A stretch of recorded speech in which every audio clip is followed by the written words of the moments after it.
Bo día a todas e a todos, reanudamos esta sesión da...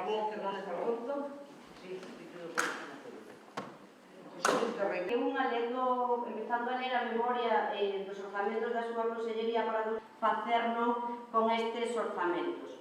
E todo elo, a pesar da cidadanía, porque sabemos que se todos son, se chegan a levar a cabo todos estes proxectos, partidas orzamentarias concretas dos programas correspondentes do Goberno galego, e nomeadamente tamén por parte da Consellería do Mar, de elaborar e aprobar os orzamentos das distintas administracións, pois que se fagan, pero estamos rematando o ano 2021, quedan moitísimos fondos e fan unha aposta decidida para levar a cabo esas ideas, na busca de sinerxias a prol do sector.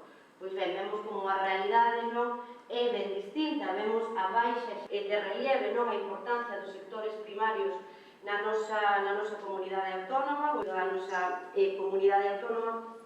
Por lo tanto, ademais, pesqueiras, que agora, por certo, vendo os números, vemos que se están a recuperar, non? Pero os orzamentos de 2022 están elaborados cun obxectivo claro: pasar da reactivación á recuperación económica para volver á senda do crecemento sano.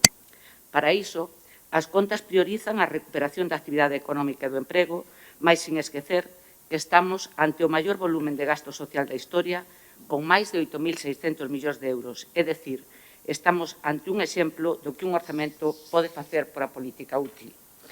Nesta mesma liña van tamén os orzamentos desta Consellería.